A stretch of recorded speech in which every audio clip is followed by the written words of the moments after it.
토크쇼는 말 그대로 토크를 중심으로 진행되는 프로그램이기 때문에 인간적인 흥미를 자극하는 일상사나 무겁지 않은 화제거리를 주제로 하여 일상적인 대화체로 진행되는 것이 일반적입니다.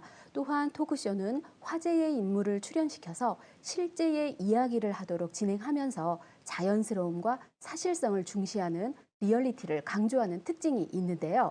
그중에서 우리나라의 토크쇼는 오락적이고 쇼적인 요소를 가미한 버라이어티성이 강조된 특징을 가지고 있습니다. 그러다 보니 연예인을 동원해서 엔터테인먼트적인 성격이 강하게 드러나고 유용한 정보나 교양, 지식의 제공보다는 웃음과 재미를 전달하는 데 더 초점을 맞추는 경향이 있는데요.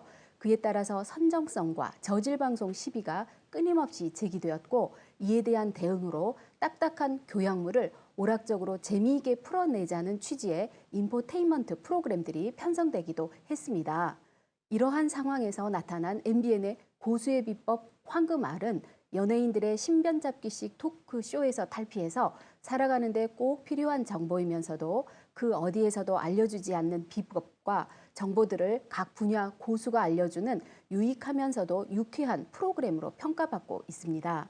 개인적으로도 각박하고 험난한 21세기를 살아가는 현대인들에게 알짜배기 삶의 지표를 제시하는 이색 토크쇼라고 평가하고 싶은데요. 국민 MC 손범수의 지적이면서도 차분한 진행이 신뢰감을 주고 있고 누구나 한 번쯤 물음표를 던져봤을 법한 주제에 대해서 연예인 패널과 전문가들이 순간순간 재치 있게 요점을 파악하고 질문과 경험담을 들려주는 역할을 하고 있습니다. 또한 전문가가 내놓은 비법을 반박하고 공격하기도 하면서 논쟁의 즐거움은 물론 지적인 호기심까지 불러일으키기도 하는데요. 각 분야의 전문가들이 현장 경험을 통해서 얻은 비법들은 지금까지 보지 못했던 새로운 관점을 제시하는 등 참신하고 창의적인 아이디어가 빛나는 구성과 내용 역시 돋보이는 부분입니다. 6월 25일 방송된 좋은 부모 백서 편에서는 장애인 아버지 밑에서 자란 소설가 고재원 고수가 출연을 해서 좋은 부모의 조건은 믿음이라고 제시를 하면서 아버지가 자신에게 차용증을 쓰게 해서 양육비가 공짜가 아님을 주지시킨 경험담과 조언을 들려줘서 감동적이었습니다. 또 자녀 3명을 모두 서울대에 진학시킨 박우규 씨가 출연을 해서 자녀들이 스스로 공부할 수 있는 환경을 만들어주고 간섭이 아니라 지켜봐주면서 대화를 나누는 그것이 바로 평범하지만 중요한 비법이라고 소개를 해서 인상적이었습니다. 6월 18일 부부싸움의 기술 편에서는 이혜정 요리 연구가는 시어머니를 안전벨트로 사용하라라는 다소 발칙한 의견을 내놓았는가 하면 부부싸움의 원인이 버리지 못하는 물건 때문이라는 김호곤 한의사의 부인이 스튜디오에 깜짝 출연을 해서 이론뿐만 아니라 실생활과 연계할 수 있는 생생한 부부싸움의 비법을 소개하고 있어서 공감하면서도 즐겁게 시청할 수 있었습니다. 6월 11일 노화방지 1급 비책에서는 조금이라도 더 젊어 보이고 싶은 사람들의 심리를 다루었는데요. 한 피부과 전문의는 주름보다 가슴이 먼저 늙는다고 주장을 해서 여성 시청자들의 관심을 모았고요. 가정의학과 전문의께서는 고도 비만인 사람은 적정 체중인 사람에 비해서 뇌 조직이 최대 8%까지 작으며 날씬한 사람에 비해서도 뇌가 약 16년 더 빨리 노화한다라는 연구 결과를 제시하는 등 전문성을 보여주었습니다.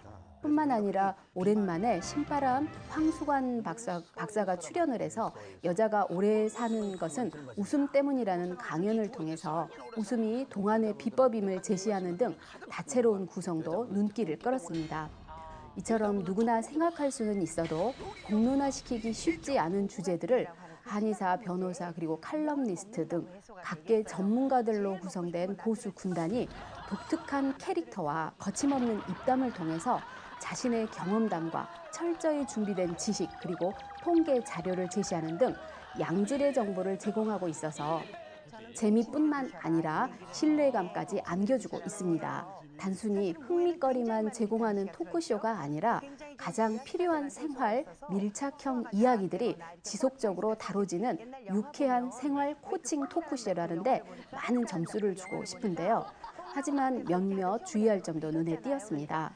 정보와 재미를 동시에 제공해야 한다라는 부담감 때문인지 전문가와 연예인 패널들이 서로 눈길을 끄는 설명과 독특한 캐릭터를 선보이려는 노력이 아주 치열한데요.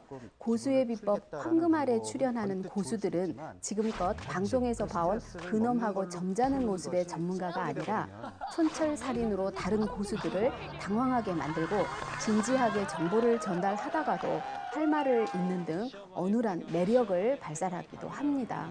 또 서로 아웅다웅하는 캐릭터로 재미를 주고 있습니다. 이들의 입담은 말 끼어들기라는 방식으로 설명을 할 수가 있는데요.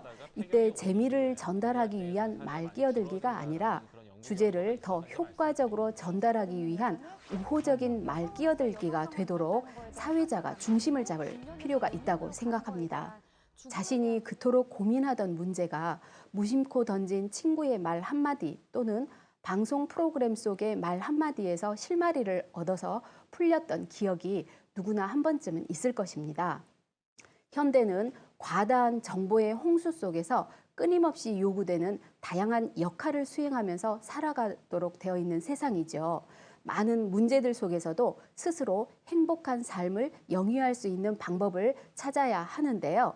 이럴 때 삶의 해법과 실마리를 얻을 수 있는 프로그램이 바로 토크쇼라는 생각입니다. 미국의 경우에는 텔레비전 방송은 토크쇼로 시작을 해서 토크쇼로 끝난다고 해도 과언이 아닐 정도입니다. 아침 7시서부터 굿모닝 아메리카라는 뉴스 쇼를 시작으로 해서 밤 11시 때에는 제인 에로의 투나잇 쇼가 또 더 늦은 밤에는 레이트 쇼가 방송이 됩니다. 이는 말로 의사를 주고받는 데 익숙한 미국 문화의 특징에 또 유명 인사들을 접할 수 있는 기회가 토크쇼 이외에는 흔치 않다는 데 이유가 더해진 결과이기도 합니다. 우리나라 역시 미국 못지않은 참신하고 발랄한 토크쇼들이 나와서 토론 문화, 대화와 의견을 존중하는 즐기는 문화가 정착이 됐으면 하는 바람입니다. 그리고 그 중심에 고수의 비법 황금알과 같은 독특한 생활 코칭 토크쇼들이 제 역할을 해내면서 승승장구하길 바랍니다. 감사합니다.